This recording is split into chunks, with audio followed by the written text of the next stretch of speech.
debaters. And then we'll move into the constructive arguments. So each team will have 4 minutes to present their overall side, their case, and just what they're arguing in this debate. Then we'll move into a cross-examination period where the teams will have a chance to ask each other questions, and then they will have just a back and forth sort of debate between each other there, conversation.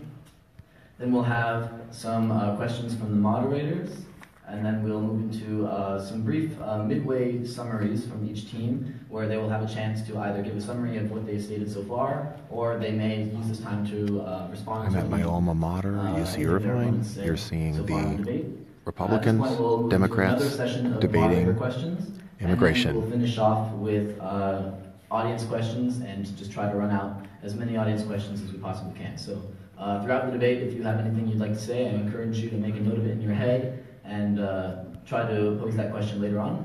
As many questions as we can get, that would just make it a much more interesting discussion.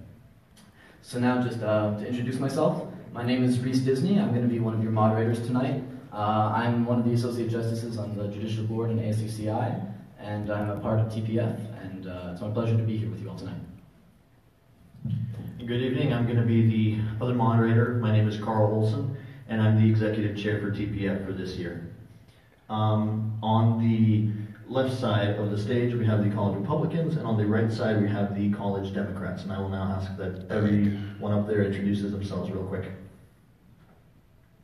Hello, my name is Kimo Gandil. I'm a College Republican. I'm the External Vice President of their organization, and I'm interested in political science, and I'm really happy to be here tonight because debate is my forte.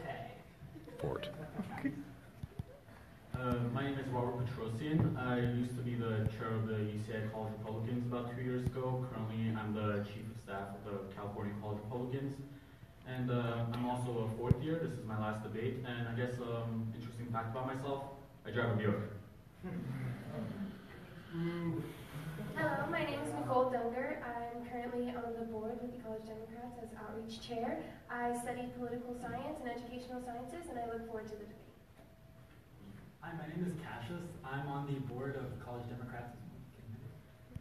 I'm on the board of College Democrats as well as our vice president, and I'm double majoring in political science and urban studies, so politics and then the nuts and bolts of policy. And I'm really happy to be here tonight. All right, so with those introductions out of the way, we will open the floor to the argument for the amnesty. College Democrats, all of you. Sorry. Good evening, everyone. I think that beginning the debate, it is important to first pose the question, what is amnesty? Amnesty is an official Sorry for the pixelations. created for people who have been convicted of political offenses. The current question posed regarding granting amnesty to undocumented immigrants should not be focused solely on illegal legality, aliens, but be considered politically as well as morally. The necessity of providing amnesty is derived from the political installation of laws based on racial fear, causing for the politics and morals of the United States to be called to question. In doing this, labels have been placed upon human beings. In granting amnesty for undocumented, we would be overlooking the immoral label placed upon them as illegal, and providing them with a path for fluid assimilation into American society. As we debate the issue of amnesty for undocumented immigrants, we must not forget that the very laws we refer to have been a product of racist political rhetoric. The immigration debate has been defined by racism and xenophobia for decades. oh brother. In fact, here's a little history lesson. The term illegal immigrant originated in 1939 as a British slur towards Jews who were fleeing Nazi Germany without government authorization. And as Democrats, we believe that a gradual process for amnesty should be implemented for all undocumented migrants currently residing in the United States. Our country has been built upon the notion of an American dream and an idea of equal opportunity for all. American morals, I believe we can all love and appreciate. In the development of laws based upon racist political rhetoric, demonizing human beings, and preventing equal opportunity for all, we are working against what our country stands for. We, as College Democrats, refuse to accept leaders who are emboldened to trample the rights and liberties of those working to become part of the American dream. In the landmark 2012 Supreme Court case on Arizona's immigration law, Justice Kennedy wrote, "As a general rule, it is not a crime for a removable alien to remain present in the United States." Yes, it is. The court also ruled that it was not a crime to seek or engage in unauthorized employment, marking a firm affirmation of the spirit of accepting undocumented immigrants into our country. I mention this court ruling because it symbolizes a critical moment in the legal debate over immigration. This charged rhetoric we often hear, whether it be the use of illegal immigrant or the slightly more tempered unauthorized alien, this obscures the principles of economic justice. You'll notice the Democrats appeal to emotion and Our Constitution does not discriminate the provision of freedom based on immigration status, and we do not criminalize the bodies that choose to enter this country regardless of what means they use to do so. In this same spirit, we contend that the people we speak so casually of as undocumented migrants, our neighbors, our friends, our American brothers and sisters, we contend that these people have lived here as our equals in all but name, and that it's time we recognize them as fellow Americans. Thank you.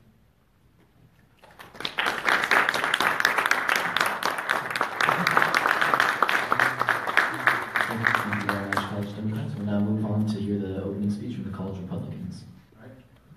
Our speech is going to make our platform clear. Law and order. And to put it bluntly, illegal aliens are doing exactly what their name implies, breaking the law. language difference. Title 8, Section 1325 specifically explains that illegal entry and continued residence in the United States is, in fact, illegal. Now, let's look at the facts. Illegal immigrants are a burden on the economy. A meta-analysis compiled by the CEO found that illegal immigrants cost the economy up to $100 billion per year, even with their payment of the sales tax taken into account. Okay. And this is a net loss both based on money and based off of social services. Please share this video. You're seeing young Republicans fighting against Amnesty.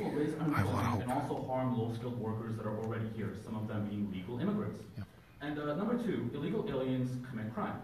Some academics have skewed numbers here and there, like in a recent study that came out of UC Riverside. However, considering that illegal aliens do not go through any background checks when they enter the country, that means that the real data here speaks for itself.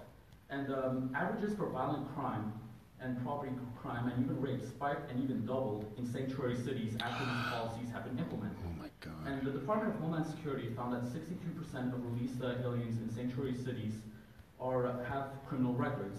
And also, most shockingly, the Government Accountability Office found that 27% of federal inmates are unauthorized immigrants. Oh, brother. Number three, amnesty is unfair to legal immigrants who are already here or trying to get here. The traditional wait time to enter the country legally is anywhere from 5 to 10 years, sometimes even more. Robert Petrosian is a legal sends the immigrant message that it's okay to cut the line and deny people who have tried to do it the right way an opportunity to get here legally. And it's a sign of disrespect to those who follow the law. And it also incentivizes even more illegal immigration and ensures that this problem continues in the long run as opposed to ever being dealt with through comprehensive policy. The Democratic solution of amnesty would only kick the can down the road and would ignore the economic, criminal, and ethical problems that stem from illegal immigration.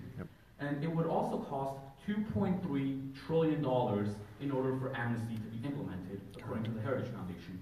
If we pass this, our solvency will be at stake, mortgage rates would spike, schools will be defunded, like this one right here, that we all love, and also, very good. As an econ major, I could say that this plan is a fiscal nightmare. And the plan that we have as college Republicans is threefold. Number one, we need to build a wall. The CRS has found that there's a negative linear association between illegal immigration and having a border wall. The first step to solving this problem is to stop the inflow of illegal immigration so that we could deal with the people who are already here and also stop this from being a long-term problem 10, 20, 30 years down the road as it has been the last I like what I'm hearing. Number two, visa enforcement. About 40% of the people coming in here illegally come here through visa overstay. That's right.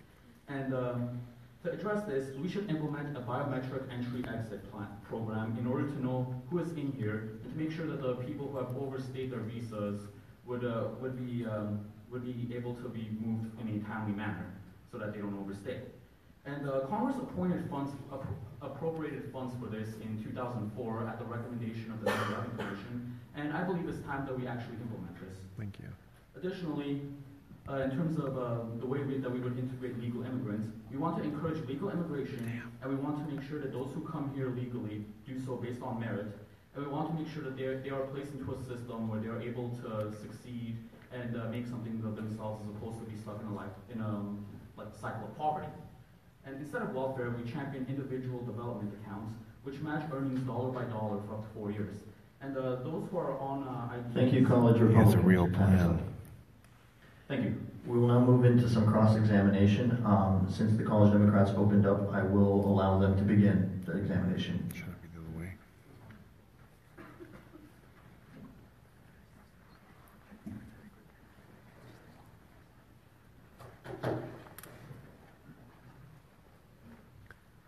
If you guys don't have a question, we can ask one. Perfect. All right. So you propose amnesty. So please tell me, has there ever been a case in the history of the world where it is possible to economically integrate 12 million people with the blink of an eye? Great question. Is there? Let's check it on. So our position is not in favor of blanket amnesty immediately. We acknowledge that that position is. So what is it?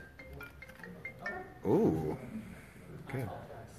So our position, like I was saying, is not in favor of blanket amnesty overnight. We acknowledge that this is something that needs to take time, that we have a large population of undocumented immigrants living in this country. Estimates put that between 11 and 15 million, and these people cannot be integrated overnight.